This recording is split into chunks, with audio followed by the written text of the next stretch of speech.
Hello guys, welcome back to our channel Pariksha E classes. स्वागत है आप सभी का आपके अपने चैनल परीक्षा ई क्लासेस पर। केबीएस पीआरटी एग्ज़ाम्स में आज की शिफ्ट में जो क्वेश्चंस पूछे गए हैं उनका कलेक्शन हमें मिल चुका है और हम इस वीडियो में इसी क्वेश्चंस को देखने वाले हैं कि कौन कौन सी क्वेश्चंस हैं जो आज की शिफ्ट में पूछे गए हैं।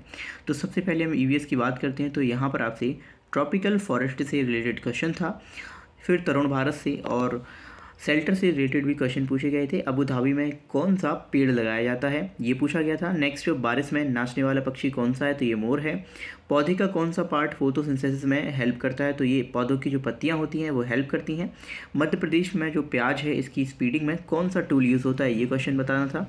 फिश के लिवर में कौन सा विटामिन पाया जाता है, इस क्वेश्चन का आंसर देना था। नेक्स्ट, सॉइल की टाइप्स बताने थे, मैचिंग का ये क्वेश्चन था। नेक्स्ट, यहाँ पर कौन सी मिट्टी कौन से प्रकार की है ये भी बताना था। अब अगर हम हिंदी की बात करें तो हिंदी में स्त्री का पर्यायवाची स्वर संधि, इसके बाद मुनिंदर में कौन सी संधि होगी, पीताम्बर में समास, भालू मालू, टिपी टिपवा की रचनाकार, राखी रस्सी के रचयिता। तो इन सब से प्रश्न पूछे गए थे। यहाँ पर भालू मालू और जो टिपी टिपवा है ये एनसीईआरटी बुक है जिनसे आपसे प्रश्न पूछे गए हैं। अब यदि हम इंग्लिश की बात करें तो यहाँ पर आपसे सोबर का अपोजिट पूछा गया था जो कि होता है एजिटेटेड एंड इरेशनल। ये ऑप्शंस में होगा कि कौन सा यहाँ पर सही होगा। नेक्स्ट, यहाँ पर है प्लेंटीफुल का सिनोनिम्स क्या था, तो एम्बंट, एबंडेंट और कॉपीयश ये सभी प्लेंटीफुल के सिनोनिम्स होते हैं। इससे संबंधित क्वेश्चन था। पैसेज पूछा गया था जिसमें आपके टोटल 5 क्वेश्चंस थे जिनका आपको आंसर करना था। नरेशंस में आपसे एक्टिव एंड पैसिव वॉइस पूछा गया था। फिक्स्ड प्रोपोजिशन से एक क्वेश्चन रखा गया था। इसके अलावा इंग्लिश में फिल इन द ब्लैंक से भी क्वेश्चंस रखे गए थे। अब अगर हम रीजनिंग की बात करें तो यहाँ पर आपसे सीटिंग अरेंजमेंट से क्वेश्चंस पूछे गए थे जो कि सर्किल में बैठाए गए थे। दूसरा कैलकुलेशन था, वो आपको बताना था। नेक्स्ट, वेन डायग्राम से संबंधित एक क्वेश्चन पूछा गया था। अब हम बात करें कंप्यूटर की तो यहाँ पर आपसे जो कंप्यूटर में इनपुट आउटपुट डिवाइसेस होती हैं उनसे संबंधित प्रश्न था। स्टोरेज से रिलेटेड एक क्वेश्चन था। लैन का फुल फॉर्म पूछा गया था जो कि होता है local area network.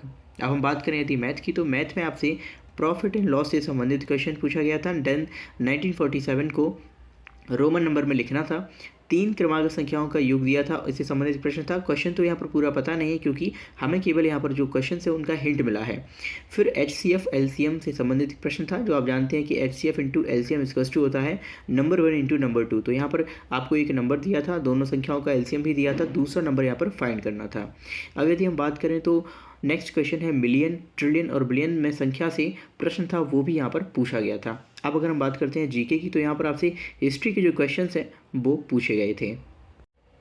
Current affairs की बात करें तो यहाँ पर आपसे इफ़ी से संबंधित क्वेश्चन पूछा गया था। इसके अलावा सत्यजीत रे लाइफ टाइम अचीवमेंट अवार्ड किसे दिया गया है, स्पेनियन डायरेक्टर कार्ल्स सौर को ये अवार्ड दिया गया है। साहित्य अकादमी पुरस्कार से संबंधित क्वेश्चन भी था। इसके अलावा पुरस्कारों से संबंधित एक वीडियो मैंने अपने चैनल पर अपलोड किया है जिसमें लगभग 10 से भी अधिक पुरस्कारों के बारे में मैंने बताया है 2022 में जो रिसेंटली दिए गए हैं, तो आप उस वीडियो को देख सकते हैं। अगर हम आगे पेडागोजी की बात करें तो यहाँ पर आपसे परख से संबंधित प्रश्न पूछा गया था। क्वेश्चन तो नहीं पता लेकिन यहाँ पर आप परख का जो फुल फॉर्म है वो देख सकते हैं, performance assessment review and analysis for holistic development. दूसरा एनईपी का स्ट्रक्चर पूछा गया था। देखिए इससे पहले एनईपी का फुल फॉर्म भी पूछा जा चुका है, स्ट्रक्चर भी पूछा गया है। देखिए 5+3+3+4 हो चुका है। अब एडोलसेंस से संबंधित क्वेश्चन था। अकॉर्डिंग टू WHO एज पूछी गई थी एडोलसेंस की, तो ये है 10 से लेकर 19 वर्ष। फिर इसके बाद TLM का फुल फॉर्म पूछा गया है, तो TLM का फुल फॉर्म है टीचिंग लर्निंग मटेरियल। तो गाइस देखिए यहाँ पर फुल फॉर्म भी पूछे जा रहे हैं काफ़ी ज़्यादा, तो आप हमारे चैनल पर डली हुई 2 वीडियोज़ को देख सकते हैं जिनमें मैंने लगभग सभी इंपॉर्टेंट जो पेडागोजिकल टर्म्स हैं उनके फुल फॉर्म डिस्कस किए हैं। फिर यदि बात करें हम स्टूडेंट टीचर रेशियो की तो ये आपका प्राइमरी में पूछा गया है 32:1 होता है, अपर प्राइमरी में 35:1 होता है। ठीक है, लेसन प्लान से संबंधित क्वेश्चन भी पूछे गए हैं। इसके बाद लीडरशिप से भी संबंधित एक प्रश्न था। NEP 2020 ये आपका काफ़ी इंपॉर्टेंट टॉपिक है। RTE 2009 ये भी काफ़ी इंपॉर्टेंट है, इसे आप जरूर देखिएगा। अध्यापक के गुण की बात करें तो देखिए NEP 2020 कहती है कि टीचर एक फैसिलिटेटर है। अब यहाँ पर जो करेक्ट ऑप्शन था वो तो हमें नहीं पता, फिलहाल यहाँ पर जो टीचर है वो एज अ फैसिलिटेटर देखा जाता है। अब बात करते हैं इंक्लूसिव एजुकेशन की, तो इससे संबंधित भी प्रश्न पूछा गया था। Free and compulsory education for disabled children, यहाँ पर कितनी एज होती है इन बच्चों के लिए ये पूछा गया था। तो देखिए 6 से 18 वर्ष ये रहता है डिसेबल्ड के लिए, जबकि नॉर्मल के लिए जो रहता है वो 6 से 14 वर्ष तक रहता है। अब बात करें हम नेक्स्ट, तो सार्जेंट रिपोर्ट से संबंधित क्वेश्चन पूछा गया था जो कि 1944 में आई थी सार्जेंट रिपोर्ट। अब हम बात कर लेते हैं कि इंपॉर्टेंट टॉपिक क्या हो सकते हैं यदि आपका केबीएस एग्जाम लगा हुआ है। तो देखिए, आप एनईपी 2020 पर काफ़ी फोकस कीजिए, आरटीई 2009 को पढ़िए, full forms of pedagogical terms जो भी हैं उन्हें आप रीड करके जाइए, एडोलसेंस एंड लीडरशिप इस पर विशेष ध्यान दीजिए। अब यदि इंग्लिश की बात करें तो यहाँ पर आपसे एंटोनिम्स एंड सिनोनिम्स पूछे जा रहे हैं। नरेशन में आपसे active, passive and direct, indirect भी पूछे जा रहे हैं। फिक्स्ड प्रीपोजिशन से संबंधित क्वेश्चंस हैं जो आप देख कर जा सकते हैं। यदि हम मैथ की बात करें तो आप एक काम कीजिएगा, सभी फार्मूलाज हैं उनको लर्न कर लीजिएगा, जो आपके बेसिक कॉन्सेप्ट हैं उन्हें कंप्लीट कर लीजिएगा। क्वेश्चन आपका मैथ से एक भी नहीं छूटेगा। अब यदि हम यहीं पर ईवीएस की बात करें तो आप एनसीईआरटी बुक्स को यहाँ पर प्रेफर करेंगे, जो भी एनसीईआरटी बुक्स हैं वो आप प्रेफर कीजिएगा फॉर ईवीएस। अगर हम बात करें करंट अफेयर की, तो करंट अफेयर में आपसे इफ़ी अवार्ड हैं और साहित्य अकादमी, ये इंपॉर्टेंट रूप से पूछे जा रहे हैं। नेक्स्ट यदि हम बात करें यहाँ पर रीजनिंग की, तो रीजनिंग में आपसे सीटिंग अरेंजमेंट से संबंधित क्वेश्चंस पूछे जा रहे हैं।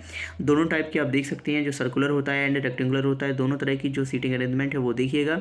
वेन डायग्राम्स पढ़ के जाइएगा। कैलेंडर के बारे में भी क्वेश्चन पूछे जा रहे हैं। हिंदी की बात करें तो यहाँ पर आपसे पर्यायवाची, संधि, समास और रिमझिम, जो भी आपकी ईवीएस की और हिंदी की बुक है ना एनसीईआरटी की, उनको पढ़कर जरूर जाइएगा, जो रिमझिम वगैरह है, क्योंकि इनसे संबंधित क्वेश्चंस आपसे 2 से 3 नंबर में पूछे जा रहे हैं। तो आई होप आपको ये जो एनालिसिस से समझ आया होगा।